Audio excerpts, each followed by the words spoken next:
Well, don't say we didn't warn you. When On the Money launched in September, our very first edition stated inflation is back and there's lots more to come.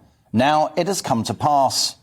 It brings me no pleasure to report the Consumer Price Index in December was 5.4% up on the same month in 2020, with inflation now at a 30-year high.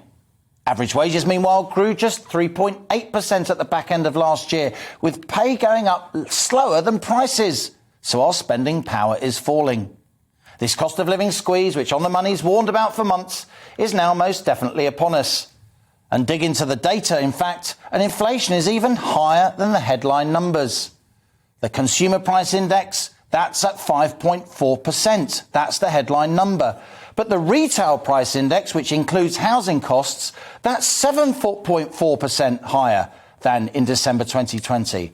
And what's called the PPI, that's the Producer Price Index, that's the cost of inputs for firms, that's at 13.5%, well into double digits.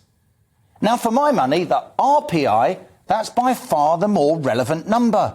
When phone companies raise contract prices, train companies increase fares.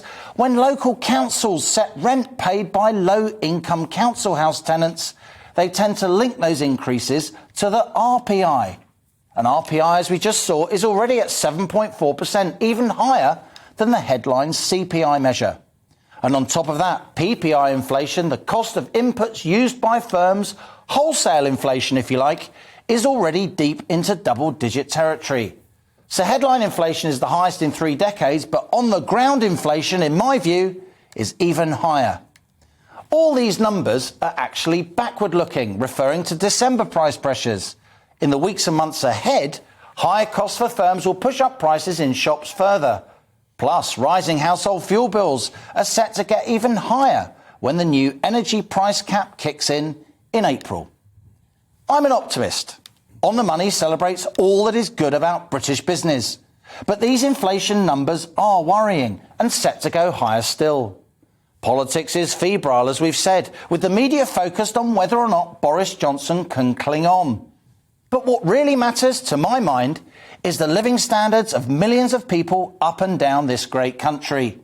And that's why we're posing this On the Money question today. The cost of living crisis.